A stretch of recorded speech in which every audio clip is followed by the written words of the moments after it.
Hey everyone, Mr. Sujano here, your source for gaming, tech, emulation, and open source news. Let's get started. Alright, to kick things off, we're talking about EmuDeck, and for those who may not be aware, EmuDeck aims to be an all-in-one emulation solution.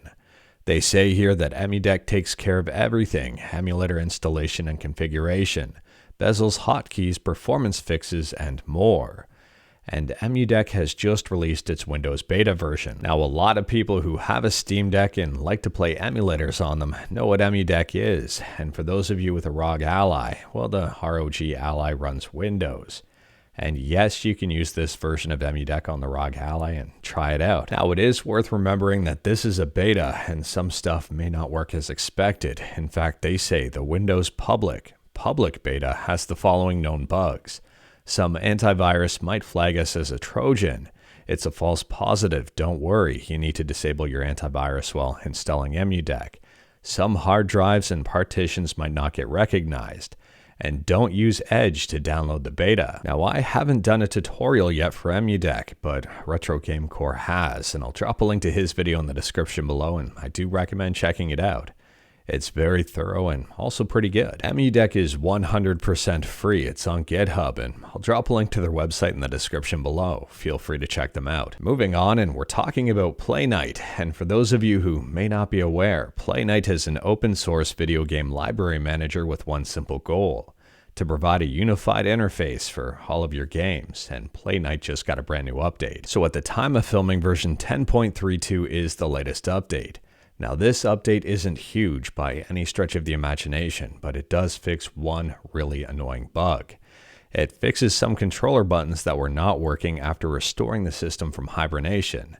If you were experiencing that bug, it may be worth updating. Next up here, I've got another quick one for you. We're talking about PlayStation 3 emulation with RPCS3, and RPCS3 just received a couple of small updates. So the first change here prevents some user error. It stops people from running RPCS3 from RAR directories. Running RPCS3 from a RAR directory opens up a temporary directory and can cause quite a few headaches. And the second update here has to do with the trophy manager. It allows you to manually lock or unlock trophies. You can't do this in game though. You'll have to exit the game and then right click on the trophy you want to lock or unlock. This is super helpful if you've kept track of your trophies and have transferred from an actual PS3 to RPCS3. And speaking about updates that help prevent user error, next up here we're talking about PS2 emulation with PCSX2. And PCSX2 just got an update that may prevent some headaches with saves. So as of version 1.7.5312, they've removed the option to disable auto eject for your memory cards. So they say here that this change removes memory card auto eject as an option entirely. No more UI checkbox, no more INI setting.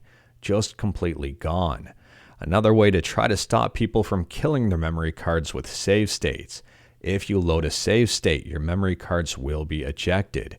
It is the only safe option. So the moral of this story is if you are using save states on PCSX2, they don't recommend using a memory card. And if you're using a memory card, they don't recommend using save states. They don't necessarily play nice together. Next up, we're talking about Ghost Trick Phantom Detective, and we talked about this game yesterday when Capcom removed Denuvo from the Steam version. And today we're talking about iOS, but I've got some bad news for you. So Capcom announced as of March 25th, 2024, Ghost Trick Phantom Detective is no longer going to be able to be downloaded on iOS. And it will lose some functionality for people who already have it. So as this game reaches end of service, the unavailable content will be new purchases of the app, and also purchasing of additional chapters if you already own the app. Now, if you already own the app, you can re-download the game, so at least that gets a thumbs up. You can play previously purchased chapters, you can use the achievements feature, and even a little bit more. No surprise here, they say support for this app will end on March 25th, which makes complete sense. The game is end of life. And then they also say, we are planning to release an HD remastered version, but your purchase history and save data will not be transferable, which is also kind of understandable.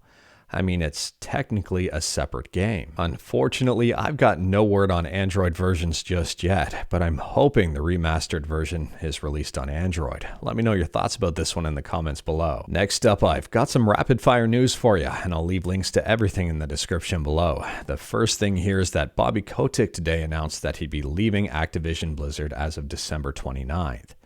This is no surprise. It was kind of the plan all along, and I think Bobby Kotick is going to be absolutely fine.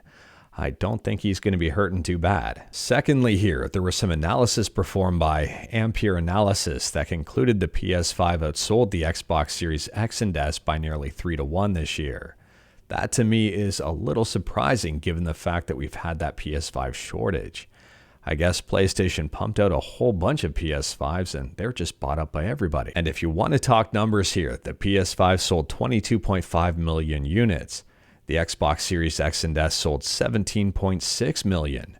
And the Nintendo Switch surprisingly sold 16.5, less than the PS5. Thirdly here, if you're a fan of Linux, if you're a fan of GNOME, if you're a fan of conferences, well, the 2024 GNOME conference is being held in Denver, Colorado between July 19th and 24th. Moving on from the rapid fire segment, and let me know your thoughts about that segment in the comments below. Next up here, we're talking about Proton Experimental. And Proton Experimental just got a brand new update here. If you game on the Steam Deck, if you game on Linux, you might like this update. So Witch on the Holy Night is now playable. They fixed a crash in Microsoft Flight Simulator when live weather is enabled.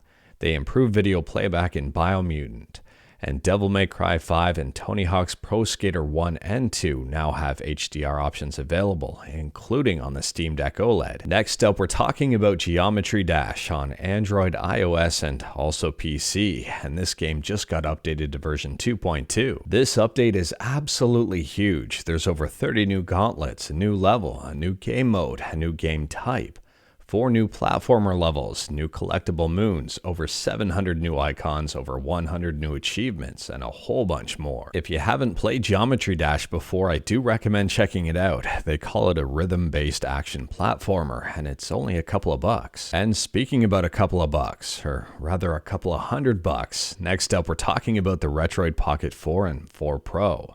If you were interested in one of these handhelds, they just went up for pre-order. So the 4 Pro will set you back $200 and the 4 will set you back $149. There are a bunch of different colors available as well: 16-bit black, 16-bit US, watermelon, icy blue or ice blue, and crystal. If you're debating between the Retroid Pocket 4 and 4 Pro, I'll say this: for an extra $50 to upgrade to the 4 Pro, you get double the RAM, 4 gigs to 8 gigs. You get a much stronger CPU, a much stronger GPU, and you also bump your Android version up from 11 to 13. Now, if you're trying to emulate something like the Nintendo Switch, I fear both versions may let you down.